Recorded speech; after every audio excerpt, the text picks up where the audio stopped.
अरे वैशु, आओ ना। कैसे जीजू आप? एकदम अच्छा हूँ। जन्मदिन बहुत बहुत मुबारक हो। थैंक यू जीजू। मैडम मैं वर्षा को बुलाता हूँ। नहीं, मुझे आप ही से बात करनी है। मुझसे? क्या बात है, आज हमसे क्या काम आन पड़ा? बैठो। बोलो। जीजू, आई एम सॉरी। किस बात के लिए? एक्चुअली उस दिन मुझे आप दोनों के साथ रेस्टोरेंट में नहीं आना चाहिए था। अच्छा, मतलब ये बात भी उसने तुम्हें बता दी? नहीं जीजू, ऐसी बात नहीं है। दरअसल मैं और वर्षुताई बचपन से एक दूसरे से इतने जुड़े हुए हैं ना कि हमने एक दूसरे से हर एक बात शेयर की। जो बात बतानी नहीं होती है ना, वो भी बात हम एक दूसरे से शेयर करते हैं। इसलिए जीजू, हमारा इंटेंशन गलत नहीं था। आप हो सके तो माफ कर दीजिए। ठीक है वैशाली, मैं आज के बाद ऐसी बातों पे नाराज नहीं होऊंगा। मुझे तुमसे कोई प्रॉब्लम नहीं है। देखो, अगर वर्षा तुमसे बातें शेयर करती है, उसे अच्छा लगता है तो मुझे खुशी होगी। उस दिन मैं इसलिए नाराज हुआ क्योंकि उसने वो बात तुमसे शेयर की। मैं उससे किसी और बात से नाराज था। उधर का गुस्सा इधर निकल गया, बस और कुछ नहीं। क्या छोड़ो, तुम ये बताओ कि मैं तुम्हें गिफ्ट क्या दूं? गिफ्ट? मुझे कोई गिफ्ट नहीं चाहिए। मेरे लिए सबसे बड़ी गिफ्ट यही है कि आज धर्मेश आ रहे हैं मेरे बर्थडे पे। और हाँ, मैंने इसके लिए बहुत बड़ी पार्टी रखी है, तो आप सबको इनवाइट करने आई हूँ, तो आप जरूर आइएगा। देखो वैशाली, आई बाबा का तो मैं ज़्यादा कुछ नहीं कह सकता हूँ क्योंकि अभी उम्र हो चुकी है और इस उम्र में बहुत ज़्यादा भाग दौड़ नहीं हो पाती। वर्षा ज़रूर आएगी। मैं आज ऑफिस में काम ज़्यादा है तो मैं ज़रूर कोशिश करूँगा कि मैं वहाँ पर आऊँ, लेकिन अगर नहीं आ पाता हूँ तो तुम नाराज़ मत होना, लेकिन मैं पूरी कोशिश करूँगा। ठीक है? ठीक है जीजू। अरे वैशु, वैशु तू कब आई? मैं बस अभी अभी आई। एक्चुअली रात के फंक्शन की इतनी सारी तैयारियां बाकी है ना, इसलिए बहुत सारी शॉपिंग भी करनी है। तो तू मेरे साथ आएगी ना? हाँ ठीक है, चल अभी चल। जीजू, हम जाके आते हैं। ठीक है। चल। अरे मानव, ये क्या कर रहे हो? अरे बाबा, वो बहुत दिनों से ये स्कूटर ऐसे ही पड़ा हुआ था तो सोचा आज ठीक कर दूं। अच्छा चलो, एक बात करनी थी तुमसे। हाँ बाबा बोलिए ना। वैशाली का फोन आया था।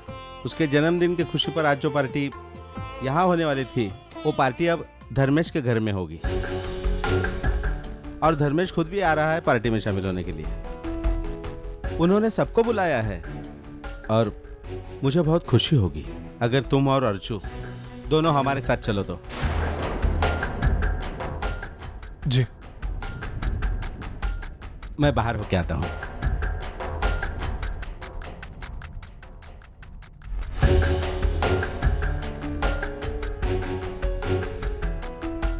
धर्मेश की सच्चाई जो यहाँ कोई नहीं जानती, अब मैं वो सच्चाई जान गया। इस बारे में किससे बात करके अपना मन हल्का करना चाहता था, लेकिन किससे कहूँ? हर कोई इतना खुश है, पर ऐसे में सच्चाई बता दूंगा तो सब बहुत दुखी होंगे। क्या करूँ?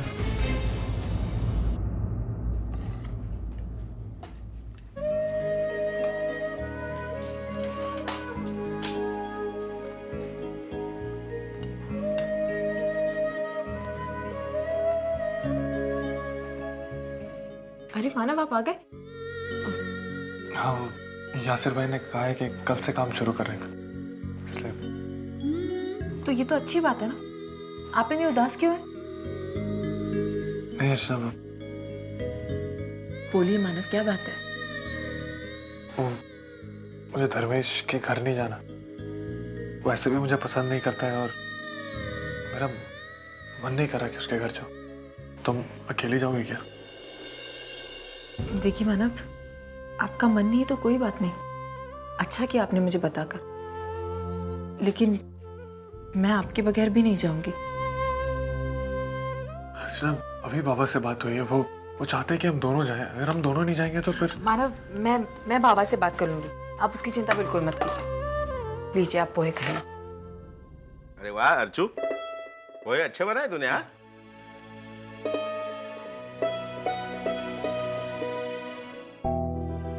आई, वो मैं और मानव वैशु के घर नहीं आना चाहते। क्यों? वो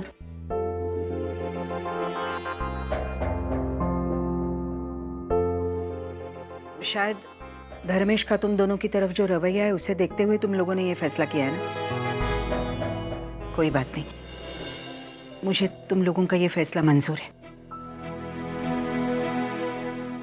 मैं तुम्हें जबरदस्ती नहीं करूंगी। सुलोचना, ये क्या कह रहे हो तुम? अरे ये दोनों अगर धर्मेश से मिलेंगे नहीं, उससे बात नहीं करेंगे, तो इनके बीच की गलतफहमियां कैसे दूर होगी? देखो बेटी, अगर रिश्तों में पड़ी दरार कम करनी हो तो किसी न किसी को तो कदम आगे बढ़ाने ही होंगे ना। अगर हम इस तरह से टूटे टूटे रहेंगे तो रिश्तों का अंतर तो बढ़ता ही जाएगा। देखो, ज्यादा दूर जाने की जरूरत नहीं है, हमारे घर में ही तो मिसाल है। कुछ ही दिन पहले की तो बात है, मानो के बारे में हम सबकी राय बिगड़ी थी, लेकिन उसका यहां आना हुआ और उसके साथ रहते रहते उसकी अच्छाई का फिर से एहसास होने लगा। हो सकता है धर्मेश के साथ भी ऐसा ही हो, और वैसे भी हमें वैशाली की खुशियों का ख्याल रखना ही होगा बेटी। लेकिन बाबा मैं बाबा सही कह रहे हैं, हम जाएंगे।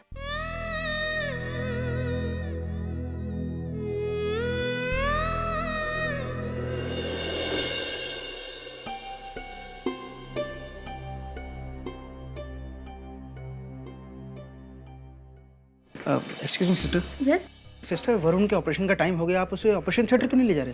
सॉरी सर, लेकिन डॉक्टर गडगिल 1 घंटा देरी से आ रहे हैं, इसलिए हमने ऑपरेशन का टाइमिंग 4 बजे फिक्स किया है। भाई, लेकिन ऐसा कैसे कर सकते हैं आप? Sorry, जानते हैं वरुण की हालत क्रिटिकल है, आप कैसे? सॉरी सर, हम कुछ नहीं कर सकते।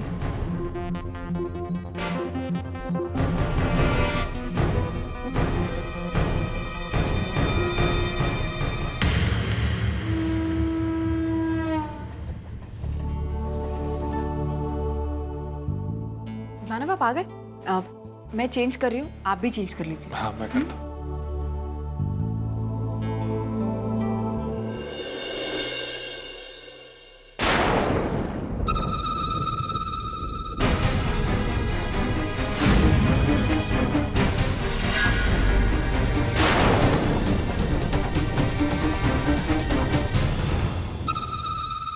पापा प्लीज कुछ करो, ये पैकेट मानव आज न खोले।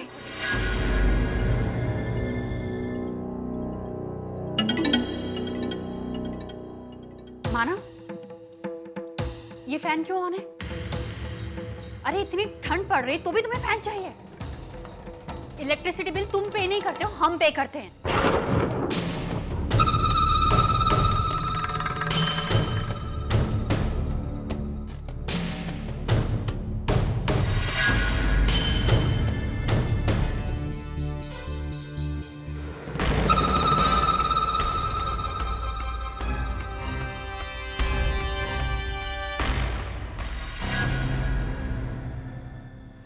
Thank you papa, thank you very much. अच्छा हुआ जो ये पैकेट इसने आज नहीं खोला, क्योंकि इस पैकेट को तो कल खुलना है, एक बहुत बड़े धमाके के साथ। इतना बड़ा धमाका जो इन दोनों को इस घर से उठाकर बाहर फेंक देगा।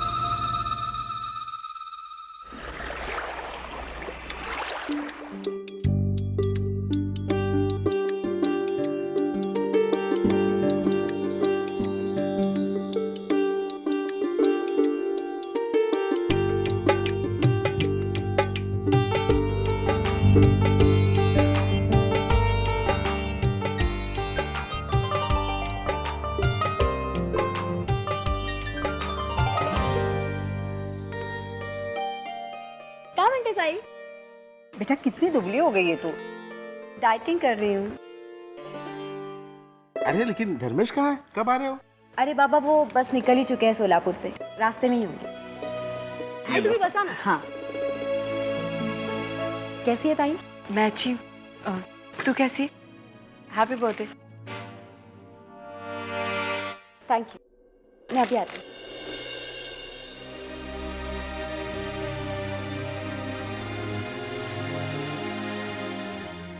अरे जयवंत, आप हैप्पी बर्थडे। कैसे हैं आप अकेले आए? हाँ, वो आई बाबा को दूसरे फंक्शन में जाना था और वहां भी जाना जरूरी था, इसलिए मैं अकेला आ गया। अच्छा, मैं अभी आती हूँ, आप आइए ना। कैसी हो अर्चना? तुम तो अच्छी लग रही हो, बिल्कुल वैसे जैसे पहले लगती थी। चलो अर्चना।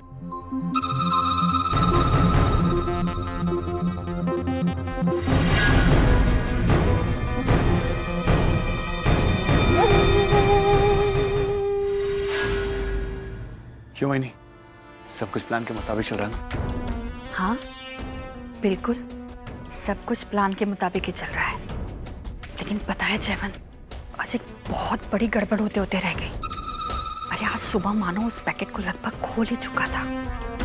पता नहीं कैसे मैंने उसे रोका है, लेकिन पप्पा ने ना सब कुछ ठीक कर दिया और उस पैकेट को वहीं पर रखकर चला गया। देखिए किस्मत भी हमारे साथ है, बस 24 घंटे का इंतजार है, फिर होगा धमाका। रिश्ता